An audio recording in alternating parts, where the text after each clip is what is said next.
जय श्री राम, जय श्री कृष्ण। पूतना सहित इन 5 राक्षसों का वध किया था बाल कृष्ण ने। देवकी और वासुदेव के विवाह के समय आकाशवाणी हुई थी कि देवकी के गर्भ से जन्म लेने वाली 8वीं संतान कंस का वध करेगी। इसके बाद कंस ने देवकी और वासुदेव को मथुरा के कारागृह में बंद कर दिया था। कारागृह में कंस ने देवकी और वासुदेव की 7 संतानों का वध कर दिया। 8वीं संतान के रूप में श्री कृष्ण का जन्म हुआ और भगवान की माया से वासुदेव ने बाल गोपाल को यशोदा के घर पहुंचा दिया। कुछ समय बाद ही कंस को मालूम हो गया कि देवकी की 8वीं संतान का जन्म हो चुका है और वह गोकुल में है। इसके बाद कंस ने कई राक्षसों को बालक कृष्ण को मारने के लिए भेजा, लेकिन कान्हा ने उन सभी राक्षसों का वध कर दिया। यहाँ जानिए बालपन में श्री कृष्ण ने किन राक्षसों का वध कैसे किया था। पूतना का वध। बाल कृष्ण ने सबसे पहले पूतना का वध किया। पूतना के विषय में काफी लोग जानते हैं। वह कंस द्वारा भेजी गई एक राक्षसी थी और श्री कृष्ण को स्तनपान के जरिए विष देकर मार देना चाहती थी। पूतना कृष्ण को विषपान कराने के लिए एक सुंदर स्त्री का रूप धारण कर वृंदावन में पहुंची थी। मौका पाकर पूतना ने बाल कृष्ण को उठा लिया और स्तनपान कराने लगी। श्री कृष्ण ने स्तनपान करते करते ही पूतना का वध कर दिया। तृणावर्त का वध।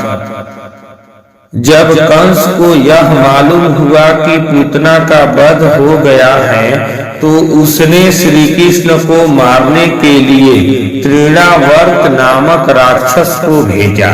तृणावर्त बवंडर का रूप धारण करके बड़े बड़े पेड़ों को भी उखाड़ सकता था। तृणावर्त बवंडर बनकर गया और उसने बाल कृष्ण को भी अपने साथ उड़ा लिया। इसके बाद श्री कृष्ण ने अपना भार बहुत बड़ा लिया जिसे तृणावर्त भी संभाल नहीं पाया। जब बवंडर शांत हुआ तो बाल कृष्ण ने राक्षस का गला पकड़कर उसका वध कर दिया। वत्सासुर का वध। जब कंस को मालूम हुआ कि कृष्ण ने पूतना के बाद तृणावर्त का भी वध कर दिया है तब उसने वत्सासुर को भेजा। वत्सासुर एक बछड़े का रूप धारण करके श्री कृष्ण की गायों के साथ मिल गया। कान्हा उस समय गायों का चरा रहे थे। बाल कृष्ण ने उस बछड़े के रूप में दैत्य को पहचान लिया और उसकी पूंछ पकड़ घुमाया और एक वृक्ष पर पटक दिया। यही उस दैत्य का वध हो गया। बकासुर का वध। वत्सासुर के बाद कंस ने बकासुर को भेजा। बकासुर एक बगुले का रूप धारण करके श्री कृष्ण को मारने के लिए पहुंचा था। उस समय कान्हा और सभी बालक खेल रहे थे। तब बगुले ने कृष्ण को निगल लिया और कुछ ही देर बाद कान्हा ने उस बगुले को चीरकर उसका वध कर दिया। अघासुर का वध। बकासुर के वध के बाद कंस ने कान्हा को मारने के लिए अघासुर को भेजा। अघासुर पूतना और बकासुर का छोटा भाई था। अघासुर बहुत ही भयंकर राक्षस था। सभी देवता भी उससे डरते थे। अघासुर ने कृष्ण को मारने के लिए विशाल अजगर का रूप धारण किया। इसी रूप में अघासुर अपना मुंह खोलकर रास्ते में ऐसे बन गया जैसे कोई गुफा हो।